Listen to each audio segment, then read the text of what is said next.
حضرت سراقہ بن مالک رضی اللہ تعالیٰ عنہ، نبی علیہ السلام جب ہجرت کرنے کے لیے مکہ سے مدینہ جا رہے تھے، حضرت صدیق رضی اللہ تعالیٰ عنہ ساتھ ہیں۔ حدیث طویل ہے، صرف اشارہ کرتا ہوں، جو مقصد ہے وہ سمجھاتا ہوں۔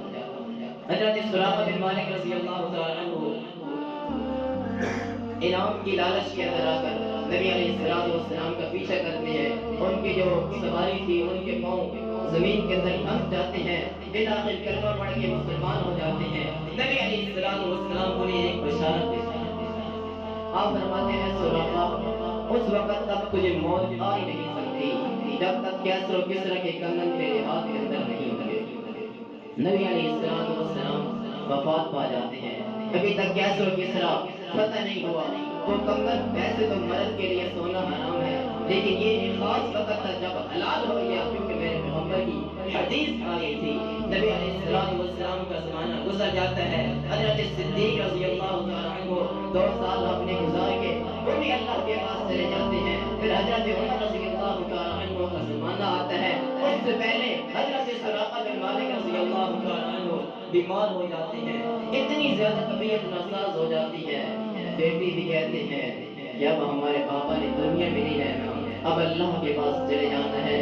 طبیب بھی کہہ دیتے ہیں، ڈاکٹر نے نبض پہ ہاتھ رکھا، وہ بھی کہتے ہیں اب بچنے کے چانس نہیں ہے۔ حضرت سراقہ اٹھ کر بیٹھ جاتے ہیں، کہتے ہیں او ڈاکٹر، اس وقت تک مجھے موت آ ہی نہیں سکتی جب تک میرے ہاتھوں کے اندر کیسر و کسرا کے کنگن نہیں ہوں گے، کیونکہ میرے پیغمبر نے فرمایا میں مر نہیں سکتا۔ ڈاکٹر حیران ہو جاتا ہے، پہلی دفعہ میں نے یہ مریض دیکھا ہے۔ حضرت سراقہ فرماتے ہیں مجھے موت نہیں آ سکتی، کیونکہ میرے پیغمبر کی حدیث مبارک ہے اللہ اکبر، موت کی پرواہ نہیں ہے۔ ڈاکٹر بھی کہہ رہا ہے تو نے مر جاتا ہے، لیکن حضرت سراقہ فرماتے ہیں مجھے اللہ کی قسم ہے مجھے موت آ ہی نہیں سکتی۔ پھر لوگوں نے دیکھا کیسے کس طرح فتح ہوا، وہ کنگن آئے مال غنیمت میں جمع ہوئے، صحابہ کرام باری باری اپنے بازوؤں کے اندر داخل کر رہے ہیں، بازوؤں کے اندر ڈال رہے ہیں۔ واہ اللہ تیری قدرت کے قربان، مثلا اگر وہ 12 ہے، کسی کا بازو بڑا ہے، کسی کو پورے ہی نہیں آتے، کسی کا بازو چھوٹا ہے وہ بڑھ جاتے ہیں، کسی کو مثلا 6 پورے آتے ہیں، کسی کو کم ہو جاتے ہیں، کسی کو بڑھ جاتے ہیں۔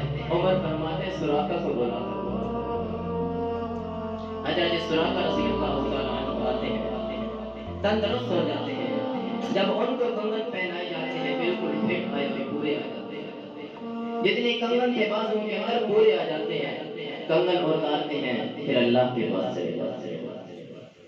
حدیث کی صداقت ہے میرے بھائیوں، ہمیں حدیث کے مقام کو سمجھنا چاہیے۔